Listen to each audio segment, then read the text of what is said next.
to get this show really started, we got some position battles to look out for. And we will start with you, Lewis. What are the position battles to look out for from your eyes? Okay.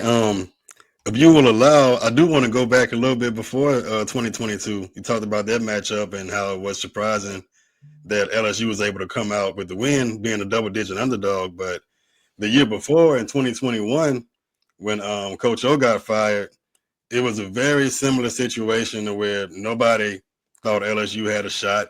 You're dealing with a kind of like a lame duck DC and Durante Jones, who kind of just let all the tricks out the bag. He was very aggressive. No pressure was on LSU at that point.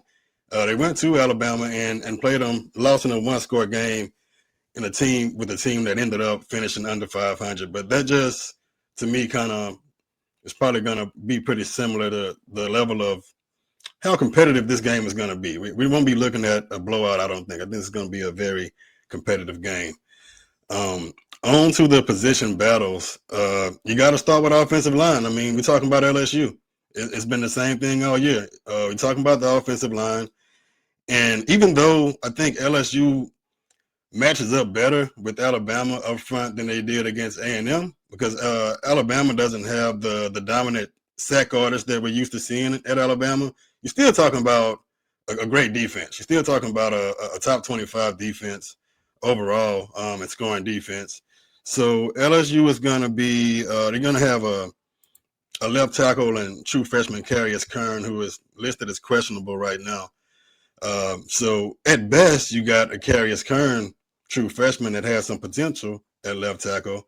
If he can't go, you have DJ Chester, who is a guard as far as his true position, where they might have to shift out to left tackle. And he's nothing against Chester, but he's not a tackle. He's definitely not a left tackle. So no matter what you're looking at on the other side of these guys, that's going to be a headache for LSU as far as working around that. Now, once you get on the other side of the ball, LSU's secondary has looked like a typical LSU secondary. You look at the corners and the safeties, and it's more of what we've grown accustomed to seeing from LSU. But there has been a soft spot in this defense in the passing game, and that's with the backs and tight ends. So I worry about a guy like Riley for Alabama, the young running back you got, catching the ball out of the backfield. Whit Weeks is still questionable for LSU. We don't know if he's going to go. So you're looking at guys like Devon Keys and West Weeks, who they've been okay, but let's be honest, they've been exposed in the passing game a little bit. So I worry about that matchup. It's going to be fun to watch the secondary against those great receivers in Bernard and Williams. But what I really worry about is your running back in the passing game. No doubt. I mean, that is definitely something to look out for. Yeah, matchup wise for me though, I look at size. I look at the size of a DJ Pickett. You know, the 6'5" rangy defensive back y'all got and the receivers at Alabama. Uh, he's made some noise out there in the secondary. He has a couple picks on the season, stuff like that. He's one thing that stands out to me. Circling back to what you said, Lou. Obviously, you think of Alabama, you think of Alabama and LSU, you think of battle of the trenches, the offensive line. Alabama has been rotating their offensive line throughout the entire season. The offensive coordinator Ryan Grubb has said on numerous times to the media that they don't have a set offensive line. It's just continued rotation and stuff like that. I think that Alabama's. I think that their offensive line up front and establishing a run game. That's going to be important, really. So it really just depends on Alabama's intent to run the ball. Can they establish a run game? Because obviously we got Todd Simpson and we got the pass game that can get going and really more efficient. That's really the strength of the offense. But really just establishing that run game to keep LSU honest and stuff like that. That's really going to be a key because if you don't keep the LSU defense honest, and they're going to be able to cheat in the pass game, and that could be a recipe for a headache really. And another thing that I'm looking at uh, matchup wise really is also just the monster they got on offense. I'm speaking of Trey Dez Green. I hope I'm saying his name right. 6'9", athletic tight end. I already can tell he's going to be a red zone.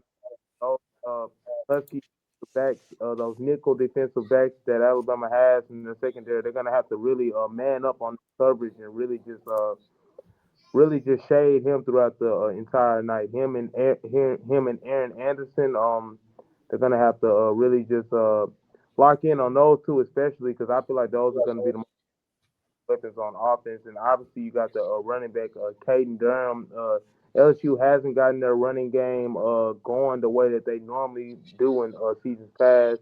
Same could be said for Alabama, but this was their leading tailback last year. He's shown that he can be explosive. He's shown that he can uh get things going for LSU to make things easier on Nussmeier. So really just from a matchup standpoint, it's really just going to be who can impose their will in the trenches. Can Alabama establish a run game? Can they stop the opposing threat of Caden Durham game and make a Nussmeier beat them with their arm? Because I feel like that's what Alabama is best at, and that was plays to their strengths. Because you talk about LSU having a 6'5" corner in DJ Pickett. Well, Alabama got one too, and his name what's his name Dejon Lee. Yeah, he's also a freshman defensive back. Got some size. I think he's like 6'4". He's a little bit smaller than Pickett, but he also has been on that island in Alabama secondary and been manning some stuff up. So really, just like I said, really just gonna depend on the trenches and stuff like that. Can Alabama impose their will on LSU?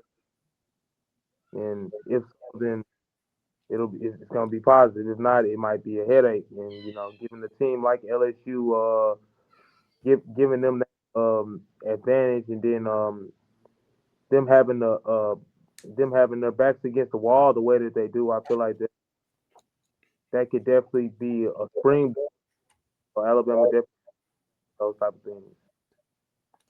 Yeah, I mean, stopping the run game is important for Alabama because if you don't stop the run game, LSU will get you. And Alabama is definitely going to have to make sure that the run game is looking good on Saturday night. Because, I mean, we've had some moments where it almost cost us.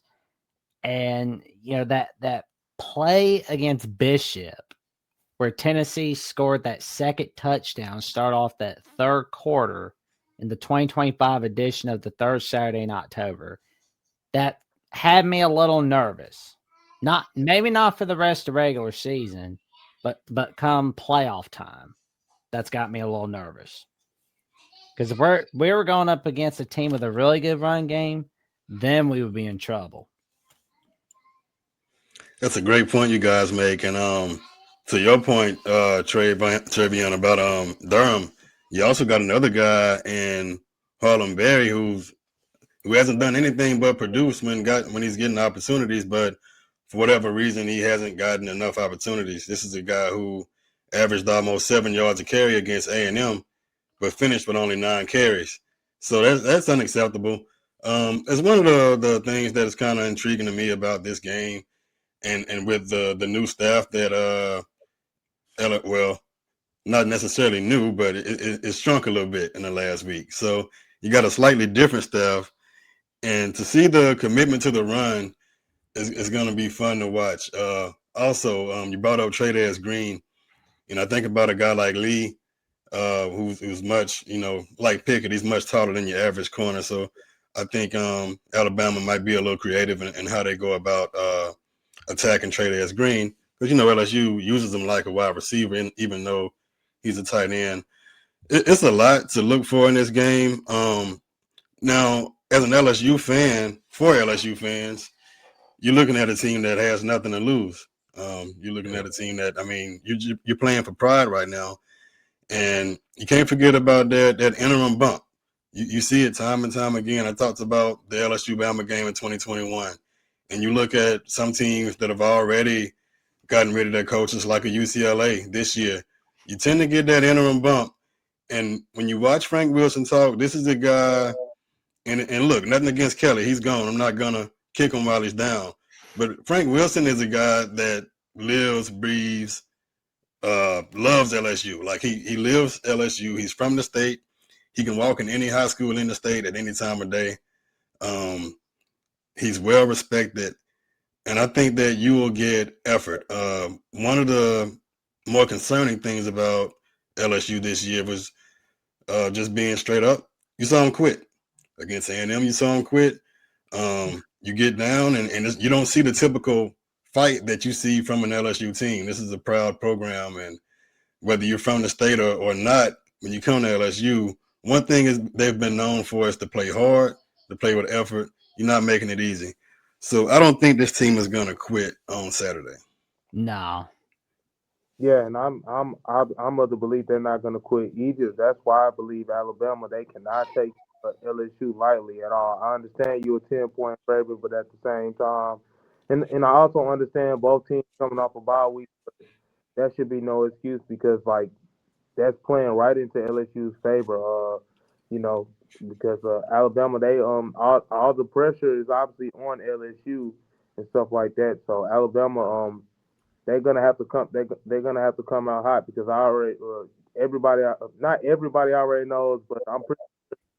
LSU's goal is to play spoiler Saturday night. They want to spoil Alabama's chances to get to the college football playoffs. Even though if they were to lose against LSU, that wouldn't knock them out automatically, but that would obviously diminish their chances. So Alabama definitely they're gonna have to come ready to play because I can guarantee that LSU is going to come ready to play. Just with just the emotion and everything that they've gone through over the last week and a half, they're ready to get on the field and play football. So that's definitely something Alabama's going to have to look out for. No doubt about it. Sandra Geiger 8984 asked, trap game, do you agree? I say yes. But Travion, what do you think? I'm not gonna call it a trap game because I'm pretty sure players on the roster, Kalen DeBoer, this is his second time facing the LSU. I'm pretty sure that they know everything that comes with this type of game and stuff like that. Are the is the pressure ramped up due to what's going on the LSU side? Yes, but I don't think it's a trap game. I think Kellen DeBoer will have his guys ready to play. I think that there's going to be guys that no needed extra or motivation added. I think that they're going to be ready. So I wouldn't say it's a trap game, but it's definitely it would for me. It really just depends on how Alabama starts the game. Like you see, going back previous, you see when they were on South Carolina, I felt like that was a trap game because that team they literally say LSU don't have much to lose. At least LSU they're going to be bowl eligible. South Carolina they're not even going to be bowl eligible. It's looking like so. And plus they were on the road, so it really just depends on how fast Alabama starts. Really, how fast they start. And when I say start, I mean particularly on offense. How fast can Todd Simpson get these guys rolling into the end zone and stuff like that, so so you can even take the life out of LSU before they even start. Because like I said, going back to the South Carolina game, them not starting fast, that just gave South Carolina more and more life and stuff like that. But I think a fast start that'll kill any momentum LSU has. So getting that offense to start fast, that'll kill any incentive or vibe that game for me. There you go.